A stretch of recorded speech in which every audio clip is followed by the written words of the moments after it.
गए, उनको देखते से ही वो गुर्राया, कौन है? इतना बुरी तरह से गुर्राया कि आम आदमी तो दहल जाए, लेकिन अब ये कलाकार लोग डरते नहीं हैं। उसने शांति से उसको पूरी कहानी बताई कि इस तरह मैंने कभी बचपन में चित्र बनाया था, उसकी आज मेरे मन में ये भाव आया, इसलिए मैं ढूंढता ढूंढता आया। जेलर ने बताया कि आपने इतने अधिक अपराध किए, इतने लोगों का मर्डर किया है कि आपको याद नहीं, और आपके चेहरे पे वो दिख रहा है मेरे को, कितना विभत्स भयंकर चेहरा है आपका, और एक हफ्ते बाद आपको फांसी भी लगने वाली है। यदि आप अनुमति दोगे तो मैं आपका चित्र बनाऊंगा।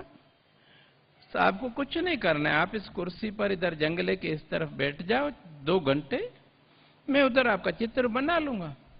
वो भी तब जब आप अनुमति दोगे तो, यदि आप अनुमति नहीं दोगे तो नहीं बनाऊंगा। 2 मिनट वो अपराधी उस चित्रकार को देखता रहा, फिर फूट फूट कर रोने लगा। जेलर हतप्रभ रह गया कि ऐसा भयंकर अपराधी जिसका हृदय इतना पत्थर का कि कितने लोगों को इसने कत्ल कर दिया, बच्चे, मां, किसी को नहीं छोड़ा, वो इस तरह बच्चों की तरह रो रहा है, क्या बात है भाई? उसको पानी पिलाया, धीरे धीरे शांत किया, पूछा कि भैया क्या बात है, इसने तो आपको ऐसा कुछ नहीं बोला, कटु वचन। ये तो कह रहा है कि यदि आप अनुमति देंगे तो मैं आपका चित्र बनाऊंगा, यदि आप अनुमति नहीं देंगे तो नहीं बनाऊंगा। बाकी तो उसने आपको ऐसा कुछ नहीं कहा कि आप रो रहे हो इस तरह से। बोला साहब मैं इसलिए नहीं रो रहा हूं कि इसने मुझे कुछ कहा। बोले फिर क्या बात है, कोई तकलीफ हो शरीर में, डॉक्टर को मंगाओ? बोले नहीं ऐसी बात भी नहीं। बोले फिर क्या बात क्या है? बोले साहब मुझे याद आ गया कि जिस बच्चे का इसने चित्र बनाया था ना, वो बच्चा मैं हूं, मैं हूं। जेलर बोला झूठ, अरे कहां वो निर्मल बच्चा और कहां तेरा जैसा भयंकर अपराधी, मैं विश्वास नहीं कर सकता। वो बोला जेलर साहब मैं सच्ची कहता हूं, बचपन में मैं इस गांव में, इस मोहल्ले में रहता था, मेरे माता का नाम ये, मेरे पिता का नाम ये, और बचपन का मेरा नाम ये था। आप पूछिए चित्रकार से। चित्रकार बोला साहब ये सही बोल रहा है, मैंने इसी बच्चे का चित्र बनाया था। अरे ये कैसे? जेलर हतप्रभ रह गया कि ये कैसे। खैर उसने पूछा भाई ये क्या बात है, तुम्हें जब इतने निर्मल बच्चे थे फिर तुम इतने भयंकर अपराधी डकैत कैसे बन गए? बोले साहब क्या बताऊं, मैं जैसे बड़ा हुआ मेरे माता पिता ने मुझे स्कूल में डाला। स्कूल में मुझे ऐसे बच्चों की संगति हो गई जो दूसरे बच्चों की कॉपी, किताब, ड्राइंग बॉक्स, पेन, पेंसिल चोरी करते थे। अब मैं भी उनकी संगति में चोरी करने लगा और मैं वो घर ले जाता। मेरी मां मुझे समझाती कि बेटा देखो चोरी करना पाप है, जो चोरी करता है ना भगवान उसके दोनों हाथ काट देता है, और दूसरे जन्म में तो वो लूला पैदा होता है। और वैसे हमारे यहाँ क्या कमी है, तुम्हें जो चाहिए मैं तुम्हें खरीद के देती हूँ ना, चोरी काय को करते हो? कल को तुम पकड़े गए तो तुम्हारी कक्षा में कितनी बेइज्जती होगी, सब लोग तुम्हें चोर कहेंगे और मुझे भी चोर की मां कहेंगे, मेरा भी कितना अपमान होगा। उसको गले लगा के प्यार से समझाया कि बेटा ऐसा मत करो। बोला हाँ मां आज से मैं चोरी नहीं करूंगा। बिल्कुल आपने सही कहा, मैंने चोरी करूंगा। लेकिन फिर संगति में जाता, वहां स्कूल संगति का रंग ज्यादा जोरदार था, फिर मैं चोरी करने लगा उनके साथ। लेकिन अब मां ने मना किया था, घर में तो ले नहीं जा सकता वो चीजें। फिर उसको मैंने बाजार में बेच करके और उससे मैंने व्यसन करने लगा।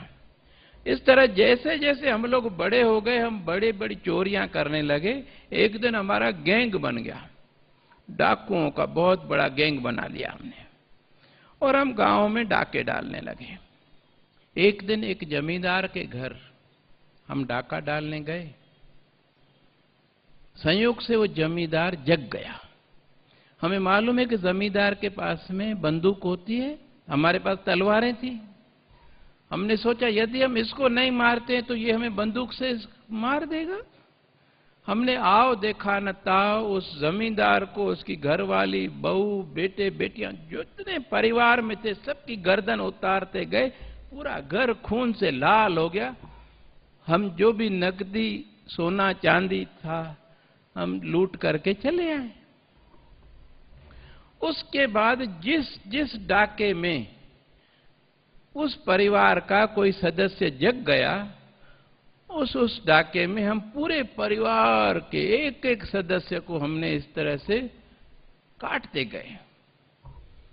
मुझे नहीं मालूम मैंने कितने घरों को इस तरह उजाड़ दिया, कितने लोगों को, नन्हे मुन्ने बच्चों तक को मैंने कत्ल कर दिया। आज मैं सोच रहा हूं यदि मैं उस समय अपनी मां की बात मान लेता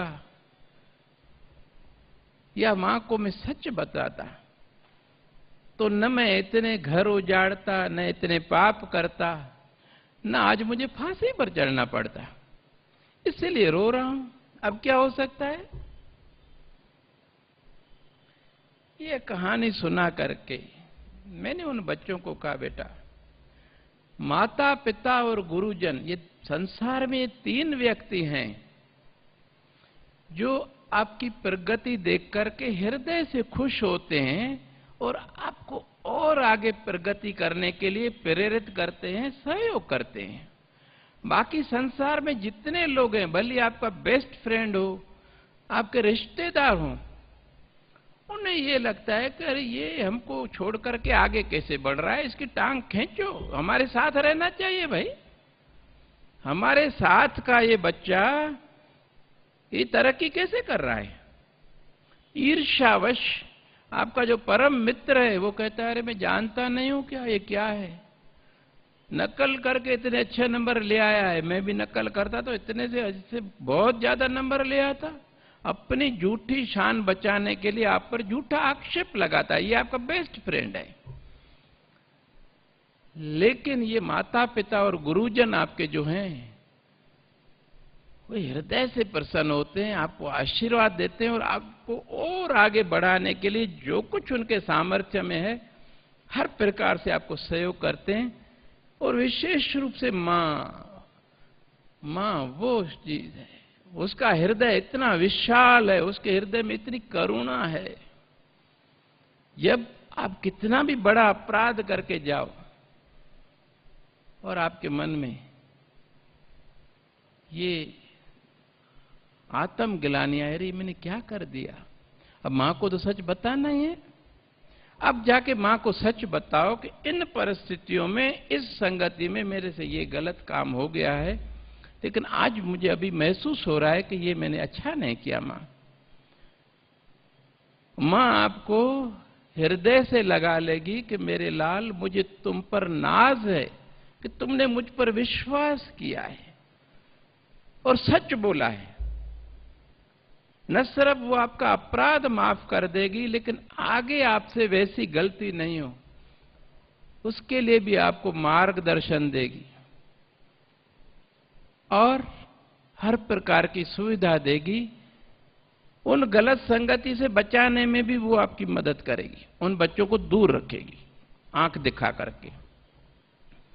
और सबसे बड़ी बात, आपकी इतनी बड़ी गलती है को भी वो क्षमा करने के बाद आपके पिता तक को मालूम नहीं पड़ने देगी। और क्या चाहिए? मां से बढ़िया बेस्ट फ्रेंड तो हो ही नहीं सकता दोस्त।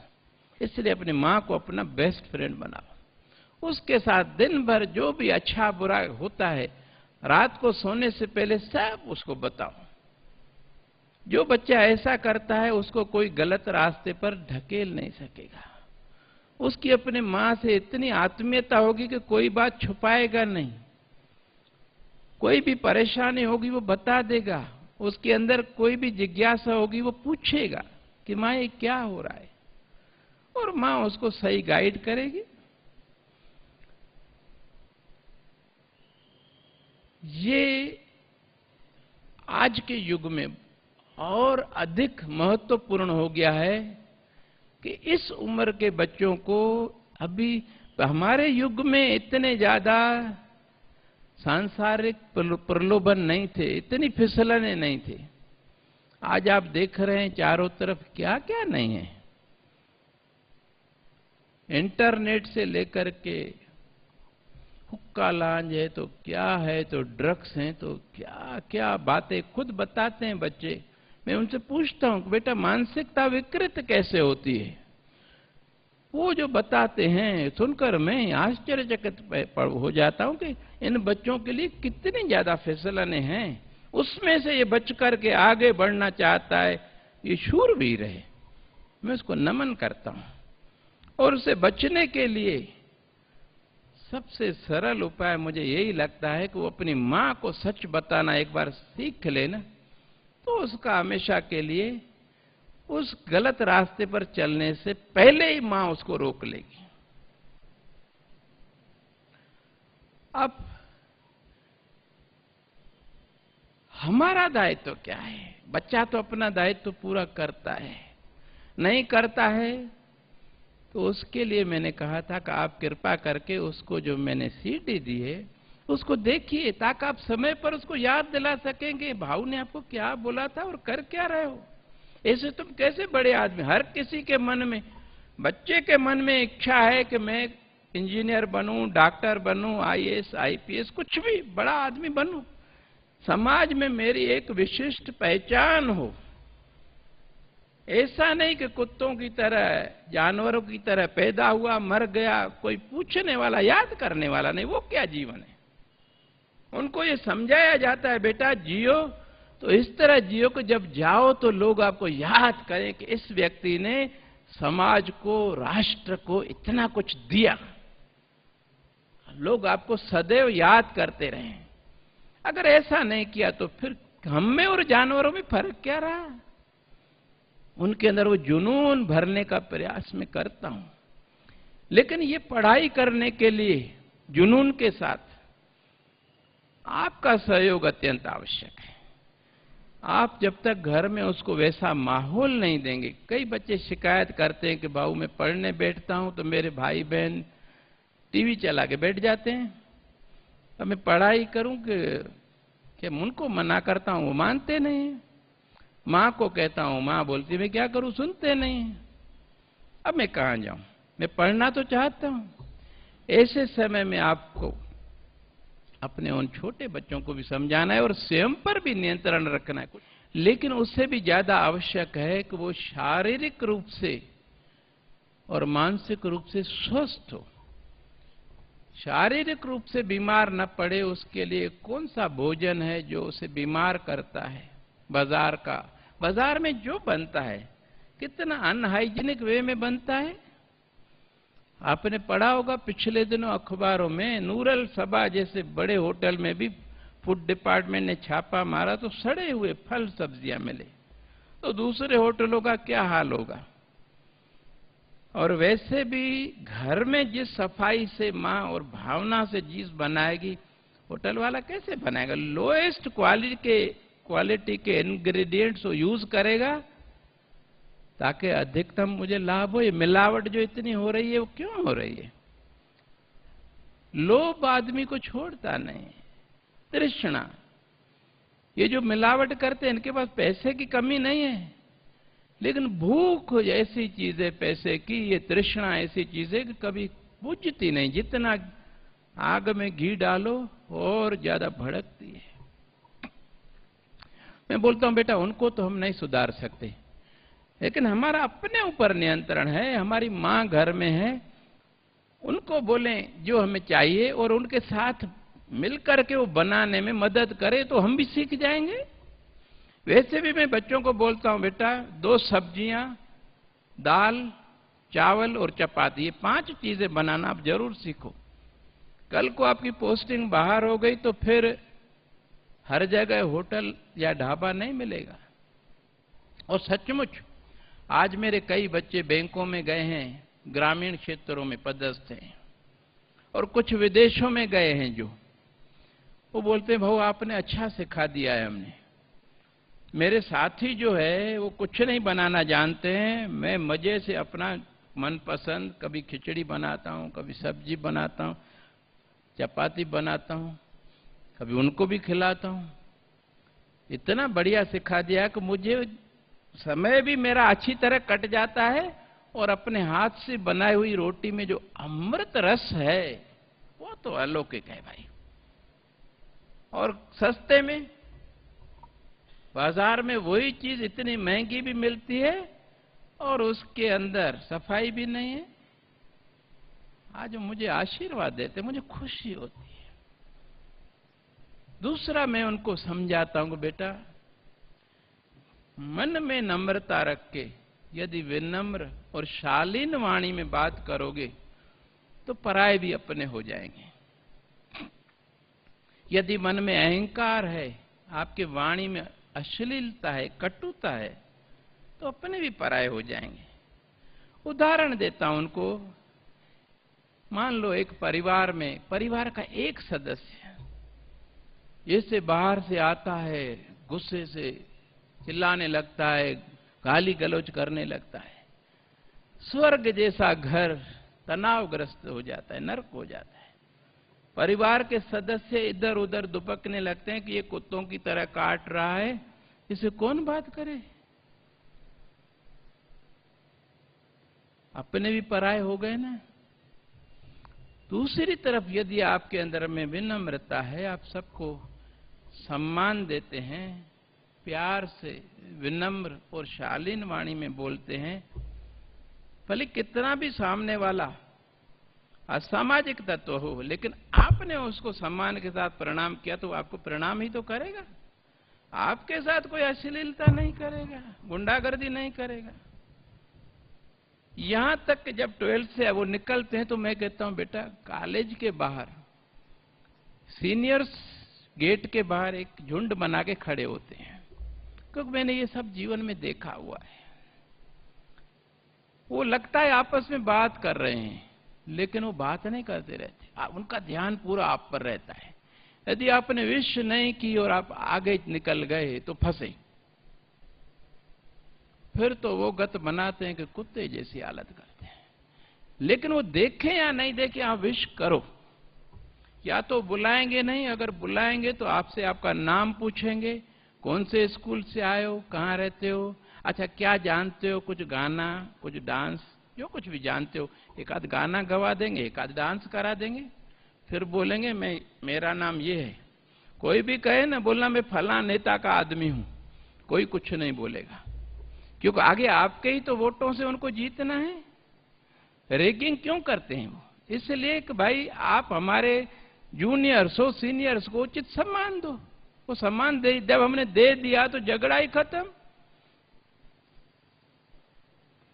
अब वो आपको सहयोग करेगा। विशेष रूप से लाइब्रेरी से बुक्स प्राप्त करने में बहुत प्रॉब्लम आती है नए बच्चों को।